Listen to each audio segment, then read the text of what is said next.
नमस्कार साथियों, मेरा नाम है आर के सिंह। संस्कृति आईएएस के यूट्यूब चैनल पर आप सभी का स्वागत है। आज के एपिसोड में एक बड़े ही गंभीर और व्यवहारिक मुद्दे की चर्चा करने वाले हैं। मुद्दा क्या है? तो मुद्दा यही है कि कोई भी हिंदू अपनी ज़मीन किसी मुस्लिम को नहीं बेच सकता। ये बात सुनने में अजीब लग सकती है कि आखिर ऐसा क्यों कहा जा रहा है कि कोई हिंदू अपनी ज़मीन जायदाद किसी मुस्लिम को नहीं बेच सकता है। ऐसा क्यों कहा जा रहा है? आखिर ये मामला है क्या? कहाँ से जुड़ा हुआ मामला है? और इस पूरे मामले में जो बात कही जा रही है कि डिस्टर्ब एरिया एक्ट, अशांत क्षेत्र अधिनियम, जो कहीं ना कहीं इसके केंद्र बिंदु में है। तो आखिर ये अधिनियम है क्या? क्यों इस अधिनियम की आवश्यकता पड़ी? इस अधिनियम के महत्वपूर्ण जो क्लॉज हैं वो है क्या? क्या इसमें कोई संशोधन हुआ है? और अगर इस अधिनियम का अगर कोई उल्लंघन करता है तो क्या उसके ऊपर कोई आपराधिक कानून बनता है, या इस एक्ट के खिलाफ क्या कोर्ट में भी याचिका दायर की जा सकती है? ऐसे बहुत सारे मामले हैं जिन पर आज के एपिसोड में हम चर्चा करने वाले हैं और उनसे जुड़े हुए जो भी अहम पहलू हैं उन पर भी हम बात करेंगे। तो चलिए देखते हैं कि हिंदू अपनी ज़मीन मुस्लिम को नहीं बेच सकते और जो डिस्टर्ब एरिया एक्ट कानून है आखिर ये क्या कहता है।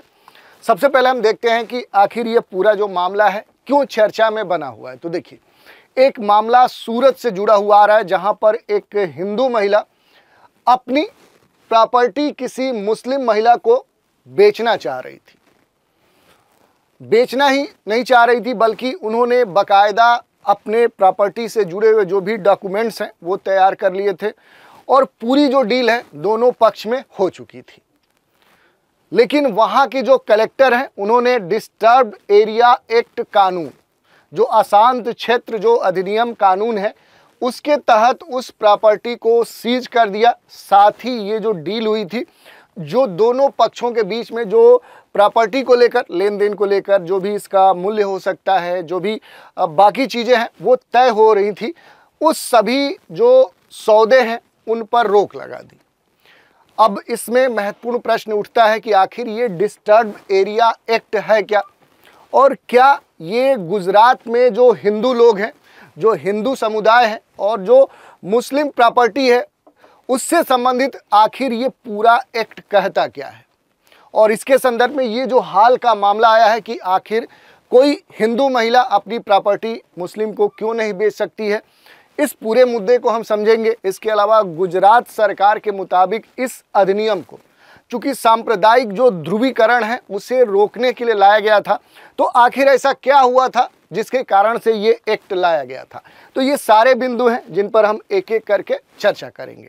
अब थोड़ा सा पूरे मामले को हम डिटेल में समझने का प्रयास करते हैं कि आखिर ये पूरा मामला है क्या। तो देखिए, पहले हमने बताया कि सूरत से जुड़ा हुआ एक मामला है जहाँ पर रिहायशी वहाँ के एक इलाके में एक हिंदू महिला ने अपनी प्रॉपर्टी को लेकर एक मुस्लिम महिला से पूरा सौदा तय किया, यानी अपनी प्रॉपर्टी को बेचने के लिए उसने सामने वाले मुस्लिम महिला से बात की। सारी जो डील है वो फाइनल हो गई, इसके प्राइस को लेकर, बाकी इसके डॉक्यूमेंटेशन को लेकर सारी चीज़ें तय होने के बाद जब ये बेचने की प्रक्रिया अंतिम चरण में थी, उस दौरान ये जो मामला है ये संदिग्ध हो गया, क्योंकि उस समय जो सोसाइटी के रहने वाले लोग हैं उनको इस डील के बारे में पता चला और फिर उन्होंने जो खरीदार मुस्लिम महिला है उनके धर्म के ऊपर आपत्ति जताई और फिर सोसाइटी के जो लोग हैं वो पहुंच गए सूरत के कलेक्ट्रेट में और वहां जाकर उन्होंने इस डील के बारे में शिकायत दर्ज करा दी कि अमुक स्थान पर सूरत के एक महिला है जो हिंदू धर्म से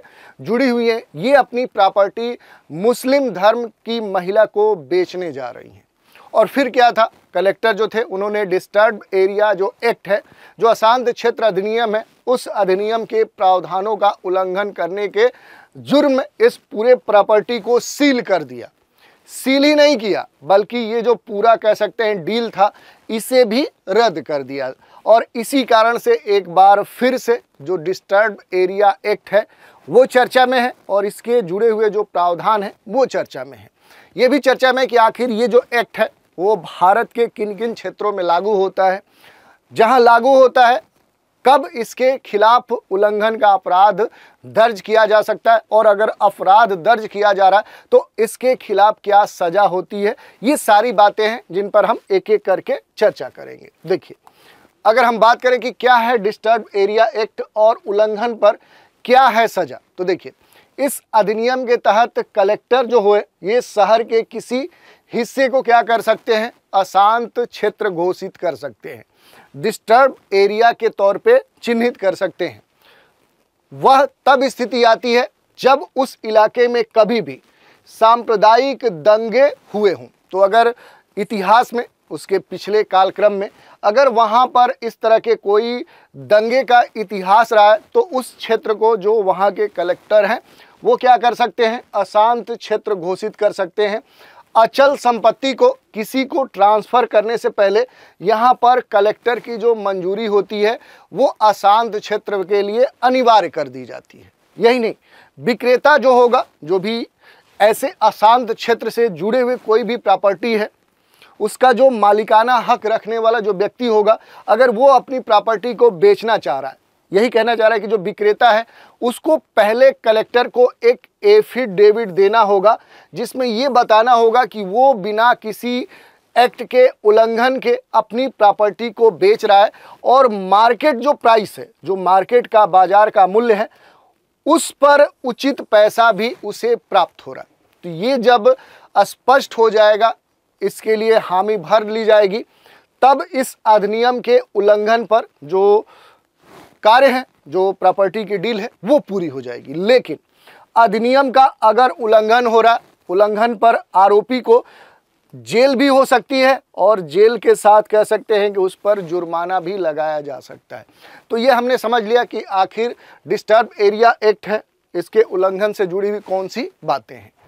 अब महत्वपूर्ण बात आ जाती है कि आखिर डिस्टर्ब एरिया एक्ट जो है, अशांत जो क्षेत्र अधिनियम है, ये कानून है क्या, तो थोड़ा सा इसके बारे में हम समझने का प्रयास करते हैं। देखिए, वर्ष 1986 में गुजरात विधानसभा में इसका विधेयक पेश किया गया, इसके लिए बिल पेश किया गया और 1991 में ये जो बिल है ये क्या हो गया, ये कानून बन गया और सरकारी जो भी डॉक्यूमेंट हैं, जो दस्तावेज हैं, उसमें इस एक्ट का जो पूरा नाम दिया जाता है वो नाम यहाँ पर दिया गया है, the Gujarat prohibition of transfer of immovable property and provision for protection of tenant from eviction from premises in disturb area act. देखिए, इतना बड़ा नाम है इस डिस्टर्ब एरिया एक्ट 1991 का।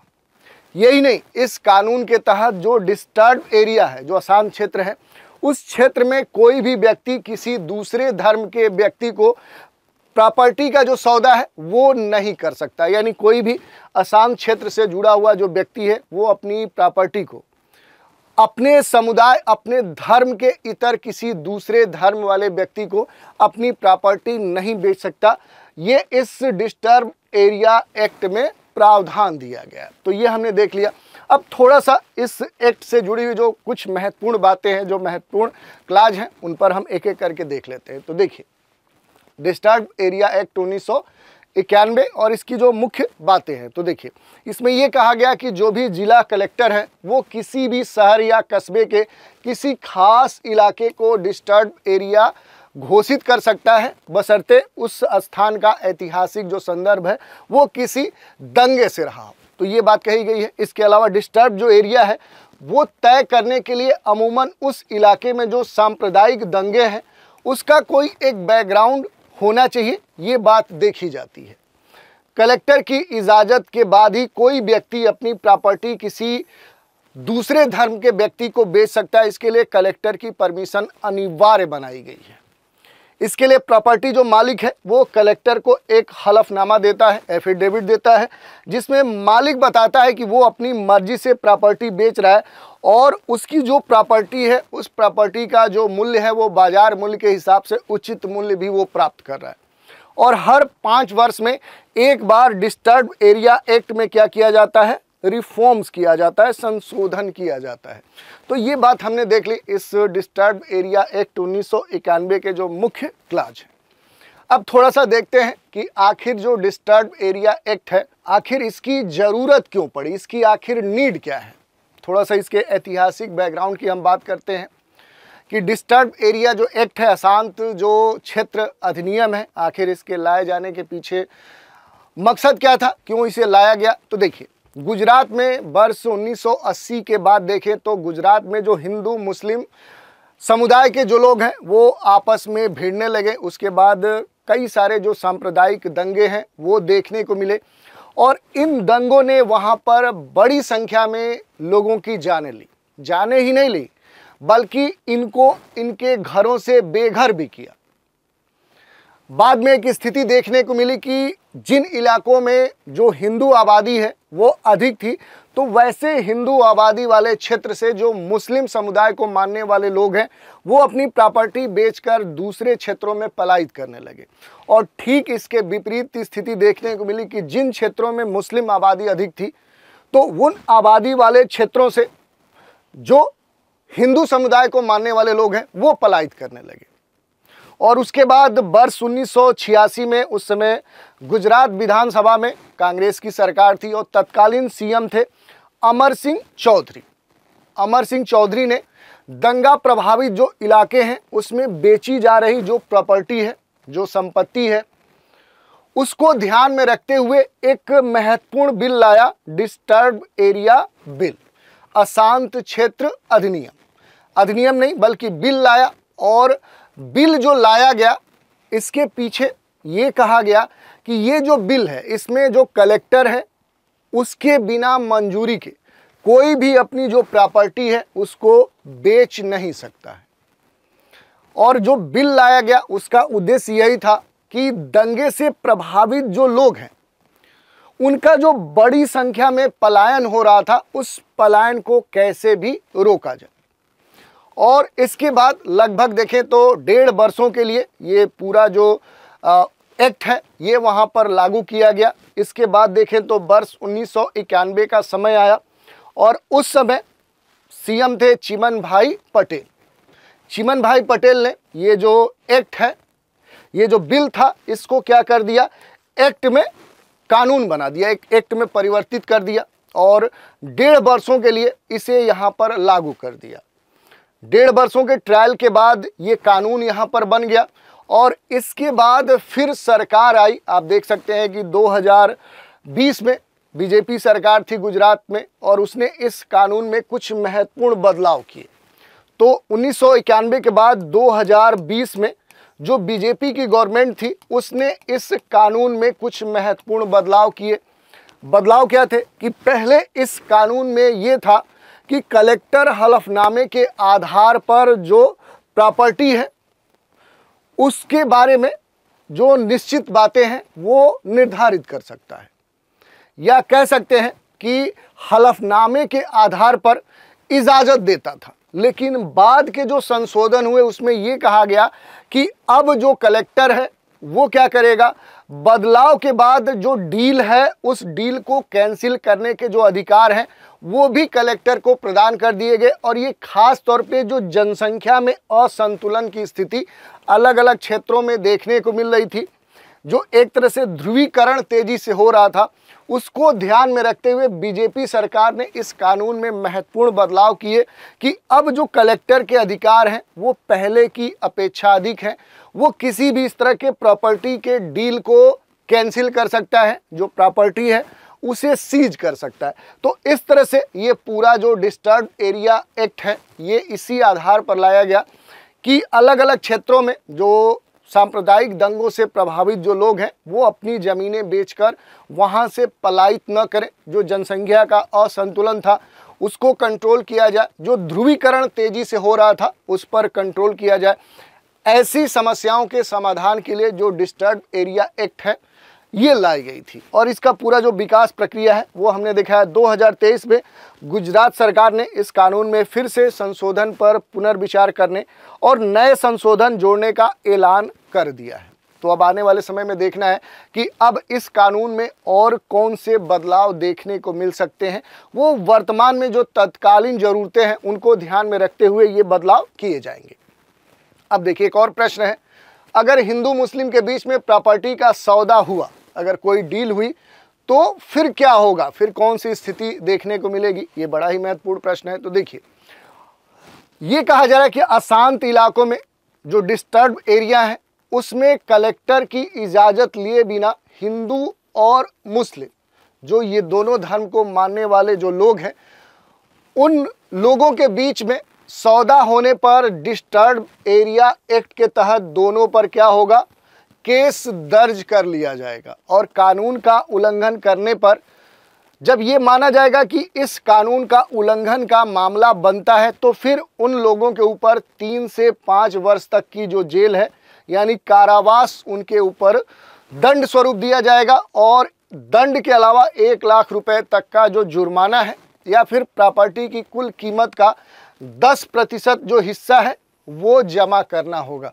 तो आप समझ सकते हैं कि किसी भी क्षेत्र में अगर डिस्टर्ब एरिया एक्ट लागू होता है, तो वहाँ के लोग अगर अपनी प्रॉपर्टी इस एक्ट के कानून के खिलाफ जाकर अगर सेल करते हैं और उनके ऊपर मामला बनता है, तो एक तरफ उनके ऊपर आपराधिक मामले के तहत 3 से 5 वर्षों का कारावास हो सकता है, इसके अलावा 1 लाख रुपए तक का जुर्माना हो सकता है, या फिर उनकी जो भी प्रॉपर्टी है उसका जो भी बाजार मूल्य होगा, उस बाजार मूल्य का 10% सरकार को देना पड़ सकता है। यही नहीं, इसके अलावा भी कई सारी बातें कही गई हैं। जैसे आप देखिए, प्रॉपर्टी की जो रजिस्ट्री है वो भी क्या कर दी जाएगी, रद्द कर दी जाएगी। और इससे पहले 6 महीने की जेल और 10,000 रुपये जुर्माने का जो प्रावधान था, उसे 2020 में जो कानून में संशोधन किया गया, उसके तहत जो सज़ा है उसे और बढ़ा दिया गया। अशांत इलाके से 500 मीटर के अंदर की प्रॉपर्टी बेचने के लिए कलेक्टर को नो ऑब्जेक्शन जो सर्टिफिकेट्स हैं, जो NOC होता है, वो कहीं ना कहीं अनिवार्य कर दी गई है। तो ये पूरी बात हमने समझी कि आखिर अगर हिंदू मुस्लिम के बीच में अगर किसी प्रॉपर्टी को लेकर कोई डील होती है, तो उसके संदर्भ में कब आपराधिक मामला बन सकता है, अगर वो मामला बनता है तो उसके संदर्भ में कौन सी सज़ा हो सकती है, कौन से जुर्माने कौन से जुर्माने देने पड़ सकते हैं और कितना देना पड़ सकता है। तो ये सारी बातें हमने यहाँ पर समझी। अब देखिए, क्या इस कानून को कोर्ट में चुनौती दी जा सकती है, ये एक महत्वपूर्ण प्रश्न है। इसकी भी हम चर्चा कर लेते हैं कि अगर ऐसा कुछ होता है, कोई मामला बनता है, कोई व्यक्ति ये चाहता है कि उसने अपराध नहीं किया है और इस आधार पर अगर वो इस एक्ट को चुनौती देना चाहता है, तो इसके बारे में क्या बातें कही गई हैं। तो देखिए, इस कानून को कोर्ट में चुनौती दी जा सकती है, ये सबसे महत्वपूर्ण बात है। इसके खिलाफ जाकर याचिका दायर की जा सकती है। अगर कलेक्टर के आदेश पर डील रद्द हो गई हो, तो प्रॉपर्टी का जो भी खरीदार होगा, जो क्रेता होगा, वो हाई कोर्ट में अपील दायर कर सकता है, अपनी याचिका दायर कर सकता है। इसके बाद जो भी जज होगा, जो न्यायाधीश होगा, इस मामले पर फैसला सुनाता है, वो सुनाएगा। अगर हाई कोर्ट से न्याय उस व्यक्ति को नहीं मिलता है, तो जो भी याचिका करता है, फिर हाई कोर्ट से वो सुप्रीम कोर्ट में भी अपनी याचिका दायर कर सकता है, ऐसी बात कही गई है। और इस मामले से जुड़े हुए कई सारे जो मामले हैं वो भी अपने देश में देखने को मिले हैं। जैसे गुजरात हाई कोर्ट में इस कानून को कई सारे जो मामले हैं, उन मामलों में चुनौती देखने को मिली है। जैसे 2016 से 2025 तक अकेले बड़ोदरा में 5 मामले दर्ज हुए। अदालत ने 3 मामलों में जो खरीदार थे, जो यहाँ पर उनके हक में फैसला सुना। 2020 में जमीयत उलेमा ए हिंदी वेलफेयर ट्रस्ट और निसार अहमद ने गुजरात हाई कोर्ट में याचिका दायर कर इस कानून को खारिज करने की भी मांग की थी। अक्टूबर 2023 में गुजरात सरकार ने हाई कोर्ट को बताया कि वो संशोधन पर पुनर्विचार कर रही है और नए संशोधन जल्द ही लागू करेगी। तो अब आने वाले समय में देखना है कि आखिर इस पूरे कानून में, इस एक्ट में कौन से संशोधन देखने को मिल सकते हैं।